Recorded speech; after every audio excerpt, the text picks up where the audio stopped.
Manhãs. Bom dia, cidade.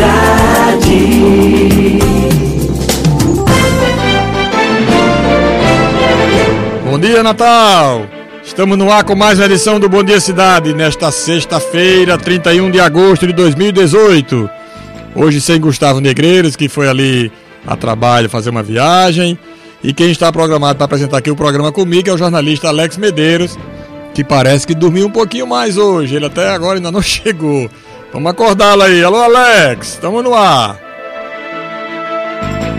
Estamos aqui direto dos estúdios da Rádio Cidade 94 FM em Natal, com transmissão para Ipanguaçu e região através da IPAN FM, para Nova Cruz e Santo Antônio e região Agreste através das rádios Agreste AM e Agreste FM. O programa que traz para você a primeira notícia do dia, para que você saiba o que acontece em Natal, no Rio Grande do Norte, no Brasil e no mundo. Vamos aos destaques desta sexta-feira. Bancários do Rio Grande do Norte decidem nesta sexta-feira se vão entrar em greve. Procuradoria-Geral da República pede devolução de auxílio moradia retroativo pago a juízes estaduais no ano passado. Arena das Dunas cedia a partir de hoje mais uma edição da Feira Brasil Mostra Brasil. Ministro do TSE nega pedido para excluir Lula de pesquisas eleitorais. Reajuste de servidores e ministros do STF vai custar 7,2 bilhões em 2019. E você também acompanha ao vivo aqui uma entrevista com o empresário e produtor rural Luiz Roberto Barcelos, ele que é presidente da Associação Brasileira de Produtores e Exportadores de Frutas e que tem uma empresa chamada Agrícola Famosa que atua na região de Mossoró, de Tibau do Sul, pelaquela região do oeste ali. Fique com a gente.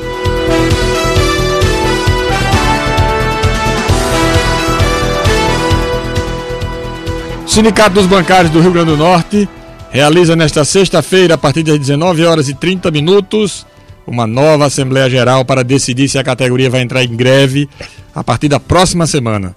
Os trabalhadores do setor irão analisar uma nova proposta de reajuste salarial apresentada pela Federação Nacional dos Bancos, a FENABAN. As direções de bancos públicos e privados sugerem reajuste de 5% e a garantia de manutenção de todos os direitos previstos na Convenção Coletiva de Trabalho.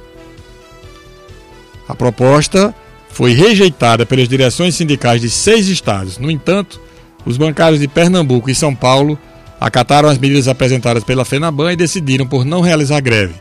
As propostas também foram acatadas pela Confederação Nacional dos Trabalhadores do Ramo Financeiro. Com isso, a tendência é de que a situação se replique no Rio Grande do Norte.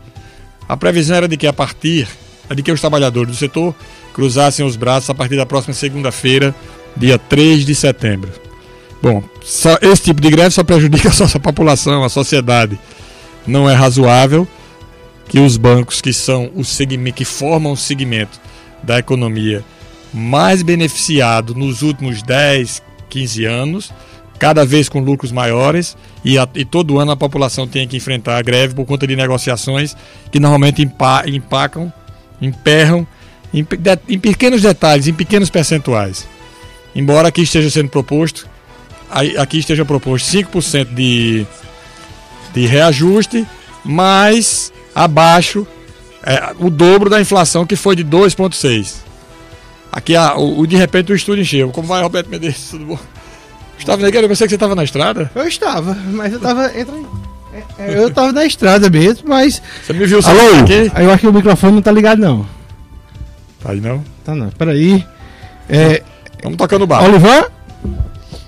Olivan? Tudo normal. Pronto, tá jóia, pronto. Bom dia, gente. Gustavo Negreiros. Eu estava saindo da cidade, vi você aperreado no rádio, eu estava aqui na rua da Jaguarari, tô aqui. É porque...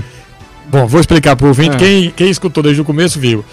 Gustavo tem uma viagem programada agora, a trabalho. E aí quem iria substituir ele aqui era o jornalista Alex Medeiros. E ele não pôde vir. E designou Roberto Medeiros, que chegou aqui agora. Mas, foi! como ele não veio, Roberto chegou agora, né? Ah. Aí eu tô vendo aqui agora. Mas Então- ele não falou comigo, não. Você pode pegar. Não, então eu vou embora. Passa embora, Roberto, faz comigo. Roberto, fica ali. Roberto. Roberto, toca comigo aqui. Obrigado, viu, Roberto? Passe veja o seguinte, me faça a gentileza. Passa o e-mail pra ele. E aí nós vamos tocando o barco aqui. E você tá vendo aí como a gente faz aqui ao vivo. Como diria o Faustão, quem sabe faz ao vivo e vamos tocar pra frente. Ainda em matéria de economia, antes mesmo da alta dos preços dos combustíveis nas refinarias, de 1,4% previsto para esta sexta-feira, e com o aumento de 1,2% repassado ontem, dia 30, o preço da gasolina vendida nos postos do Rio Grande do Norte teve um aumento acumulado de 9% nos últimos 11 dias. Veja, você ouviu bem, ouvinte? O aumento acumulado no preço da gasolina foi de 9% nos últimos 11 dias, segundo o presidente do Sindiposto do RN, Antônio Salles. Não é possível fazer prognóstico sobre o preço da gasolina na bomba para os próximos dias, pois cada revendedor é livre para repassar os valores ao consumidor, de acordo com a sua realidade financeira e a sua política de vendas. A margem de lucro dos postos é de 12%. Com isso, o empresário paga seus custos fixos e variáveis. E os 3 tributos incidentes sobre a operação da compra de gasolina, como PIS, COFINS e ICMS, o que sobra é a sua margem de lucro. O mercado brasileiro de combustíveis é aberto à livre concorrência, dando às distribuidoras a alternativa de importar os produtos. Essa realidade determina parte das altas nos preços repassados às refinarias e, por conseguinte, na bomba.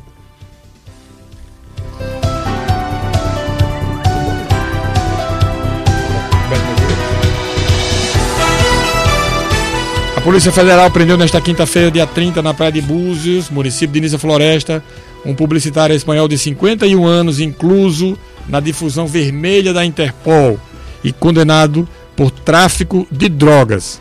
Ele era considerado foragido do seu país há cerca de 7 anos. Segundo a Polícia Federal, a ação dos policiais ocorreu em cumprimento a um mandado de prisão preventiva para fins de extradição expedido pelo Supremo Tribunal Federal. Natural das Ilhas Baleares, o homem foi sentenciado na Espanha por traficar cocaína, crime que teria cometido em 2008.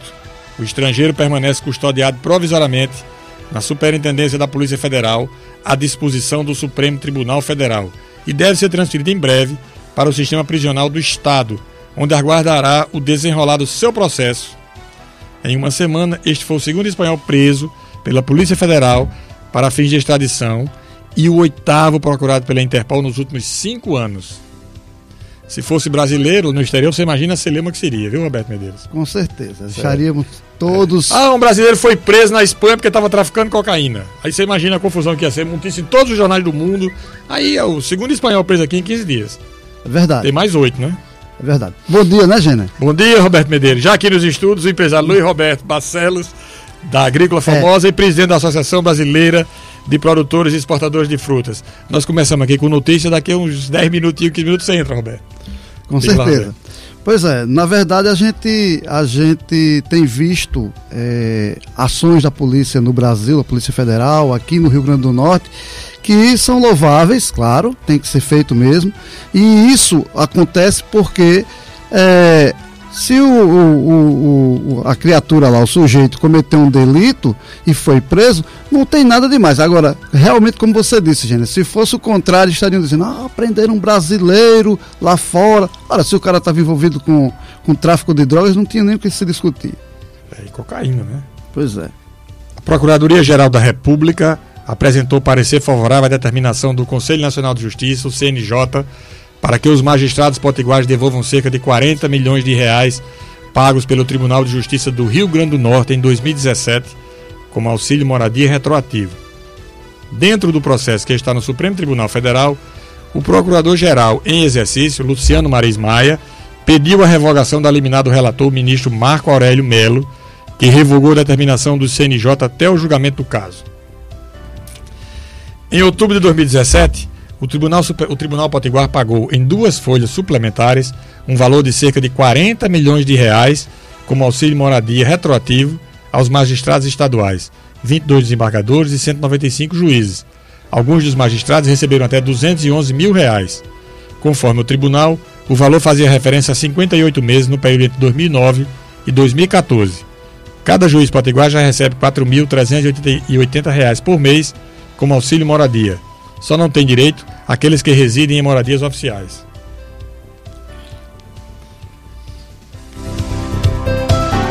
Vamos de política agora, Roberto. Pois é, a advogada Laura Helena, do PPS, filha do ex-deputado Valber Júnior, anunciou nesta quinta-feira que desistiu de sua candidatura a deputada estadual. Em nota divulgada à imprensa, Laura disse que a velha forma de fazer política no Rio Grande do Norte impediu sua candidatura. Na nota, Laura também disse que, infelizmente, abre aspas, uma candidata jovem, mulher e de um partido pequeno, sem grande estrutura, dificilmente reúne as condições mínimas para uma disputa justa na conquista de apoio popular e votos. Nós temos falado aqui sistematicamente. Eu tive na semana passada na abertura da Expo Fruit, presidida por Luiz Roberto, e lá eu conversei com 2 candidatos que estavam circulando, 2 candidatos a deputado. E um deles disse: eu nunca vi uma campanha tão cara. Se tentaram fazer com que essa legislação impedisse a compra de votos, foi o efeito contrário, dobrou. E eu disse: mas dobrou, quanto é que custa um voto outro? Ele disse: na faixa de R$150, R$120, por aí. Eu digo: rapaz, no dia de hoje, nessa época, com essa legislação, essa confusão toda, desse jeito, se você não chegar montado com dinheiro, com disposição para comprar voto, e ele se referia especificamente a eleições proporcionais. Ele falava no caso de eleição para deputado estadual e eleição para deputado federal. E o que a gente tem visto é essas reclamações estão cada vez maiores, e o mais grave é que ao longo do tempo foram tomadas muitas medidas impedindo comunicação, propaganda, o que só prejudica os candidatos entrantes, os novos candidatos, mas nada que tenha sido feito conseguiu até agora coibir a prática velha e nefasta da venda e da compra de votos. Com certeza, talvez seja por isso que o doutor Luiz Roberto, que está aqui conosco, que no início do ano postulava a possibilidade de ser candidato a senador, tenha desistido. Mas a gente vai saber isso dele daqui a pouco. Esse candidato a senador tem uma vantagem, que hoje os cargos majoritários passam ao largo disso, né? Com certeza. A pressão, isso é em cima de... Mas mesmo assim, aí eles são pressionados a ajudar os agora, da com relação a Laura é uma advogada, é uma profissional muito inteligente, muito qualificada, e eu escutei da voz dela, ela disse claramente, que eu tive cuidado de falar com ela, né? Ela me disse: eu tinha 2 alternativas. Ou eu iria fazer o que eu não concordo e iria entrar numa prática completamente diversa do que eu venho dizendo nesses tempos todos. Quer dizer, eu sou uma pessoa, sou uma mulher, sou uma jovem, sou uma advogada, e a minha geração defende que a política seja feita e construída em outros termos. Então, para que eu seja candidato, eu preciso defender e que a prática seja possível de se realizar como candidato. Eu não posso, diante de uma disputa desse tipo, eu não posso contrariar os meus próprios princípios, embora eu pretenda ficar na política, embora eu pretenda cada vez mais lutar por ela até chegou a usar uma expressão, por uma reforma política, não uma reforma política que qualquer um quer, se é de um jeito ou de outro, mas uma boa reforma política capaz de fazer com que a sociedade possa escolher livremente, sem a interferência e sem a pressão que é exercida sobre os eleitores. Ela disse algo dessa forma, mas de toda forma eu dei o meu respeito aqui para ela, e que o mundo político brasileiro volte um dia a ser apenas numa relação entre eleitor e candidato. A partir desta sexta-feira e até o dia 9 de setembro, a Arena das Dunas cedia a 24ª edição da Feira Brasil, Mostra Brasil. O evento cresceu desde 2014, quando ainda era realizado no Centro de Convenções. E hoje se realiza com mais segurança, com mais conforto, na Arena das Dunas. Instalou-se lá porque não parou de crescer. Em relação ao ano passado, a feira foi ampliada em 10%, chegando a 11 mil metros quadrados. A expectativa lá é de receber 100 mil pessoas. Segundo o Wilson Martinez, diretor da feira, serão 350 expositores nesta edição de 2018. Paralelo ao evento, este ano será realizada a 8ª edição da Feira de Livros e Quadrinhos de Natal, FLIC, com 100 horas de atividades culturais gratuitas para o público, entre oficinas, palestras, lançamentos de livros, cordel, quadrinhos, games, robótica, entre outras ações. O ministro Tarcísio Vieira, do Tribunal Superior Eleitoral, negou nesta quinta-feira, 30, um pedido do Instituto Democracia e Liberdade, o IDL, para impedir que as pesquisas eleitorais incluam o nome do ex-presidente Luiz Inácio Lula da Silva em sua sondagem de intenção de voto. O Instituto havia pedido uma liminar para proibir a divulgação direta ou indireta de pesquisas de opinião que incluam o nome de Lula, enquanto ele estiver preso por um acordo unânime pela prática dos crimes de corrupção e lavagem de dinheiro e enquanto não suspensos ou extintos os efeitos dessa tal condenação. Ao negar o pedido, o ministro Tarcísio Vieira disse que ele foi feito em momento inadequado. O ministro esqueceu que a resolução que prevê a presença nas pesquisas de todos os candidatos à presidência foi aprovada em dezembro e seu prazo de modificação se encerrou em março, motivo pelo qual não seria possível proferir decisão que excluísse Lula das pesquisas. O Tribunal Superior Eleitoral marcou para esta sexta-feira uma sessão extraordinária que poderá analisar a participação do ex-presidente Luiz Inácio Lula da Silva no horário eleitoral no rádio e na TV. Será hoje às 14 horas, começará essa sessão às 14 horas e 30 de hoje. Que terá início para o horário eleitoral para os candidatos a presidente, terá início amanhã. Já a candidatura de Lula é alvo de 16 impugnações, todas baseadas na lei da ficha limpa. E um dos autores é o Partido Novo, que reforçou ontem o pedido para barrar a presença do petista no palanque eletrônico. Pois é, o PT avalia antecipar a substituição de Lula na cabeça da chapa pelo candidato a vice, Fernando Haddad, se sofreu um revés na Justiça Eleitoral. A previsão inicial do partido era levar a discussão na corte até meados de setembro. A decisão, porém, terá que ser submetida a Lula, preso em Curitiba.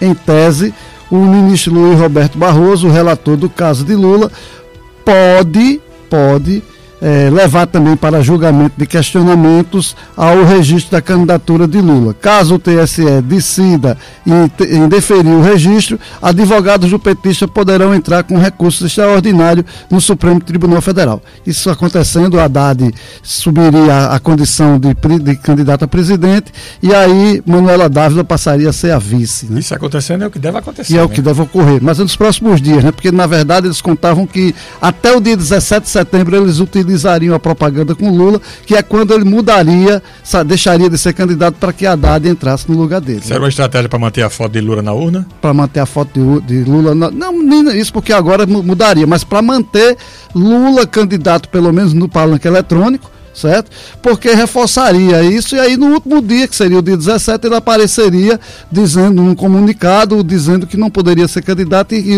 Lula agora era Haddad, né? Você acha que estão perseguindo Lula, Roberto? Não. Eu acho que não. Eu acho que, na verdade, o que está faltando, se você quiser chamar de perseguição, o que está faltando é perseguir os outros. Ou seja, aqueles que estão soltos e que deveriam. Entendeu? Os que estão soltos e que deveriam estar pagando do mesmo jeito. Eita. Vamos tocar o barco. Que horas são? São 6 horas e 18 minutos em Natal. 6h18. Vamos lá. O Supremo Tribunal Federal declarou nesta quinta-feira, dia 30, tá aí uma boa notícia, que a terceirização irrestrita é lícita e constitucional e vale mesmo para processos ingressados antes das mudanças feitas na legislação em 2017. Por 7 votos a 4, os ministros decidiram que empresas podem contratar trabalhadores terceirizados para desempenhar qualquer atividade. Ouça bem, qualquer atividade, inclusive as chamadas atividades fim. Fica prevista, como na legislação atual, a responsabilidade subsidiária da empresa contratante. Pois é, ao final do julgamento, o ministro Luiz Roberto Barroso esclareceu que a decisão do STF não afeta os processos que já transitaram em julgado. Ele foi o relator, certo? né? Que ele foi o relator. Foram 2 processos, um foi ele o relator. Exatamente. A questão foi analisada através de 2 ações apresentadas à Corte antes das alterações legislativas de 2017. Que autorizou a terceirização de todas as atividades. Isso significa dizer o seguinte: o Brasil sai, mais uma vez, da margem que sempre tem de preconceito contra as empresas, contra a terceirização, que é uma visão deturpada, uma visão errada, porque no mundo todo é livre a terceirização. E essa história de que não contrata, que prejudica, isso é balela. Porque uma empresa de engenharia, ela pode terceirizar trechos de obras que são eventualmente inconvenientes para ela realizar e não tem nenhum problema. Os próprios tribunais, talvez até o Supremo Tribunal Federal, terceirize a limpeza, a segurança, a manutenção de ar-condicionados, da parte elétrica. Por quê? Porque isso não é prioritário para a instituição. O que a instituição tem que ter é um bom corpo técnico para dar suporte aos ministros. O resto pode terceirizar tudo. O Brasil tem esse preconceito, que é uma babaquice isso. Outro dia eu estava falando, uma pessoa da justiça veio me dizer o seguinte: não, porque isso é um absurdo, porque as empresas ficam terceirizando. Qual é o problema da terceirização?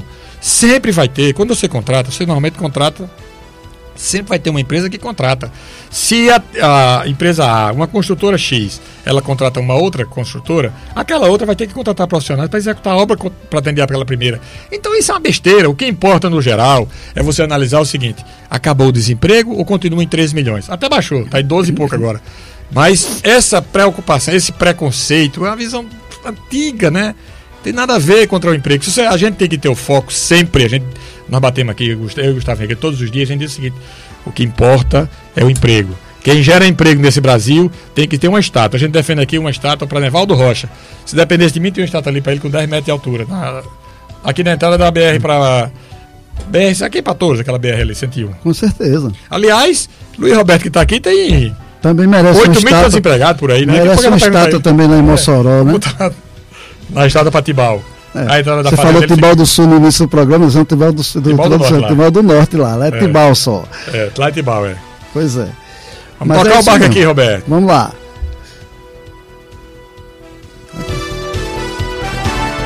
Estou analisando aqui o quadro, Roberto. O presidente do Tribunal Regional Federal da 2ª Região, o desembargador federal André Fontes, suspendeu nesta quinta-feira a realização do leilão para a contratação de empreendimentos de geração de energia, marcado para esta sexta-feira. O leilão deveria ocorrer por meio do sistema eletrônico na sede da Câmara de Comercialização de Energia Elétrica a partir das 10 horas de hoje em São Paulo. A decisão foi tomada após a empresa Evolution Power Partners. Se Gustavo desse aqui, Gustavo dizia, repita. Com certeza, Evolution Power Partners, uma geradora de energia térmica, ter interposto um agravo de instrumento pedindo a regularização por parte da empresa de pesquisa energética de informação relativa à habilitação técnica para o certame. Na verdade, essa decisão possivelmente acontece ainda hoje, né? E isso vai fazer com que haja esse leilão. Essa questão da energia no Brasil é uma questão é outra coisa que virou quase que dogma, né? Terceirizaram uma parte das elétricas, das companhias de energia elétrica, como é o caso daqui do Rio Grande do Norte, e que ao longo dos tempos mostrou a eficiência da empresa privada comparativamente com a ineficiência da empresa pública. E eficácia, né? Pois exatamente. Porque a COSERN ao longo do tempo só mostrou a diferença que há entre a empresa que tem decisão, que tem foco no resultado, de uma empresa que era cabide de emprego. A do Piauí, que recentemente foi entregue assim, graciosamente, porque tinham optado na época, certo, para que ela fosse federalizada, e ela praticamente faliu. Agora recentemente foi entregue assim de mão beijada, né? A do Piauí.